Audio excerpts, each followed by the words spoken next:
You see, I'm very curious about human behavior and how the human mind functions.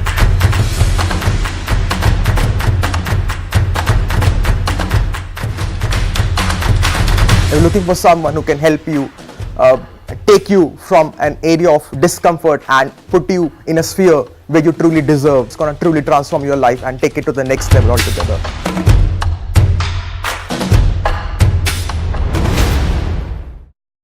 But life was not always like this. And I want to take you a couple of years back into my life. When I say a couple of years back, I mean 40 years back. I want to take you to a part of India called Calcutta. So I was born and brought up, in the outskirts of Calcutta. There's an international airport. And just literally, 1.5 kilometers away from the airport, I grew up. When I was growing up, I used to live in a one-room house. Just a one-room house.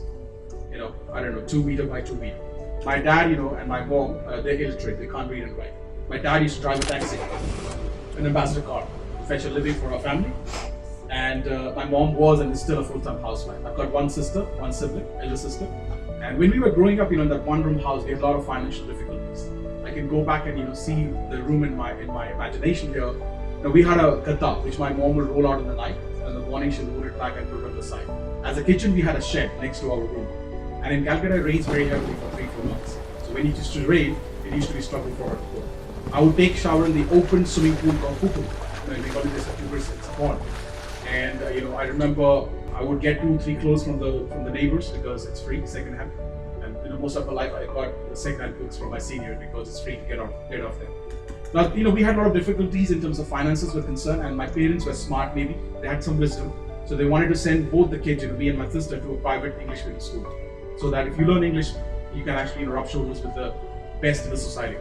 And when they looked at the earning and saving, they did not have enough money, forget about sending both of us, to send one child to a private school. So they became creative, they took some loan, they took some help, and I got chosen over my sister because technically, I was a bit younger to adapt to a new style of learning. Now, these are, my parents' challenges. Whatever I shared with you, they were not my challenges. When I was 6, 7, 8 years old, I had nothing to do with finances. My challenges were different as a kid. I was fat when I was a child. So yeah, I easily became the target of being laughed and teased around by my peer group. And my biggest pain, my biggest struggle, my biggest, sorrow, which made me who I am today.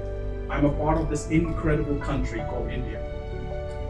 I am a mixed child. My dad, he's very fair in complexion. He's a Punjabi. My mom, she is very dark in complexion. She is a Bengali. And I'm a fusion of North and East. So I grew up with the understanding from the people around me that there is something wrong with me as a human being. That I'm not pure enough as a human being. We had 2 different groups of kids who would play. There was a Bengali group, and I would like to go and play with them. They would stop me and say, "You're not one of us, you go and play with your brothers on the other side." And we had a non-Bengali group, a Punjabi group, where I would like to go and play, which they may allow me to do because my name resonates. I'm one of them because I have a middle name which I don't use anymore. Amandeep, same thing. But they will keep passing comments, and saying, you're darker, you're one of them, you're not one of us. So I had all these questions, that God, why have you made me this way? Why I can't be normal like other kids around me? With all these questions, I kept growing up, and all these voices was given to me, over a period of 16 years, they became my voice. That you're a thick, dull, dumb boy, good for nothing. You cannot make a difference to your life, your parents' life. You're just a weight on planet Earth. When I was 16 years old, my father had a major accident. There's a massive accident. And he has to move us out of Calcutta and take us back to a remote village in Singapore. Now, in city there were challenges, but in the village, life became horrible. The guys around me, they looked a bit different. Most of them, they had beards, they would wear a turban. They were a little bit more stronger than me because they did farming. And so from getting laughed and teased at, I was getting bullied and abused by these macho guys. And my strategy at the age of 16 to combat that, I started growing my beards. I started wearing a turban to say, hey, I'm one of you. And these voices became so bigger in my life that I wanted to give up on my life. I thought I'll commit a suicide, and that would be the end of all my pain, all my misery, all my whiteness. I watched some Bollywood movies at my neighbor's house in Calcutta. So I figured out that the easiest way to commit a suicide and not create a big scene is to cut my nerve in the middle of night when everybody's sleeping. And in the morning when they wake up, I'll be gone. So I kept a razing blade next to my window.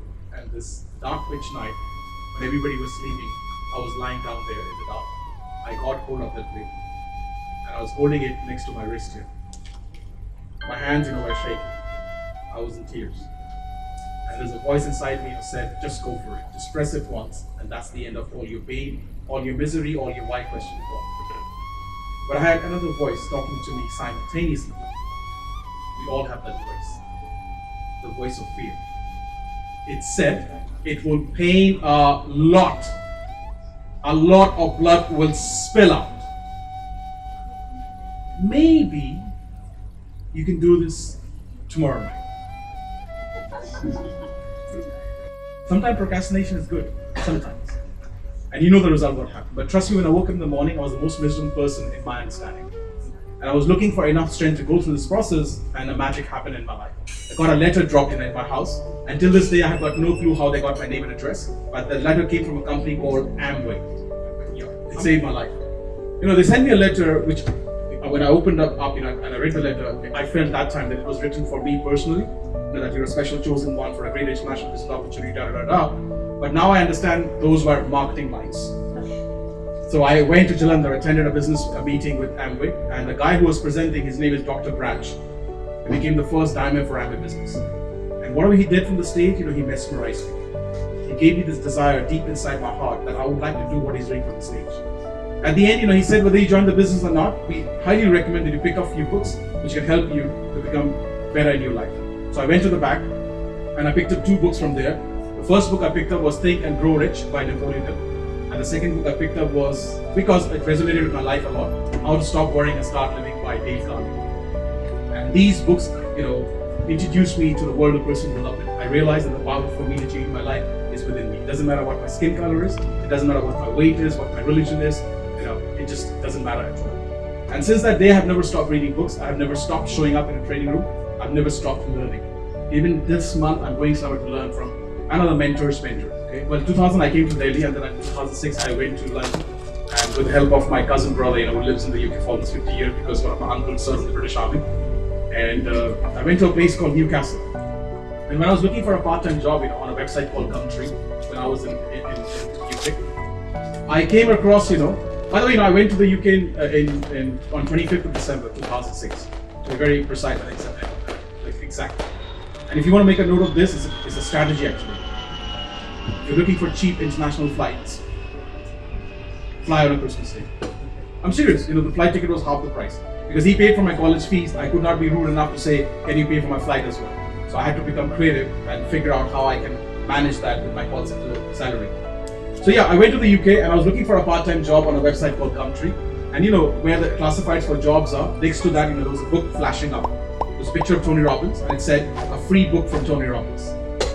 Now guys, don't get me wrong, I love Tony. He's my teacher, he's my guru, he's my mentor. But at the same time, you understand that, we are Indians. It said free. So I clicked, I put every single detail they asked of me, my name, my address, my email, whatever that they asked. And within a few days, they posted me a book. They posted me a book called Notes from a Friend. When I was in Delhi here, I attended a local training, the local trainer, and I met somebody in 2003 who introduced me to Tony's book. I did not know who Tony Robbins is. So in 2003, I read his book, and this is the exact book I picked up. So if you look, anyways, I got the free book, and then I got a call from their office, and the guy, said, why don't you come over and attend a live program with the man himself called Unleash the Power Within. Well, I told him that I am a student looking for a part-time job. He was very, kind to give me a payment plan. I paid over, 5 months, 600 pounds, and I went to attend Unleash the Power Within with 11,000 people in London.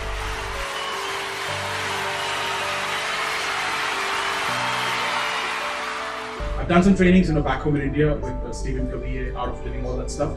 But I've never seen 11,000 people come together to transform their life from all over the world. So I went to Tony's, program, doing the firework on the first night, had some breakthroughs. On the second day, I learned a lot of NLP strategies. And on the third day, it went very deep. It went so deep for me that I got a major breakthrough in my life.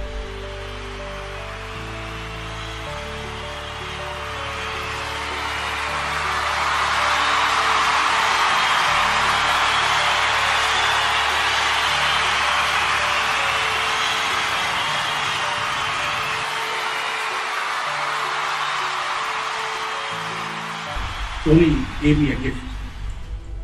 for which I cannot pay him back. But it changed my life completely on the third day. The breakthrough was so major for me, that by the end of third day, I made a decision.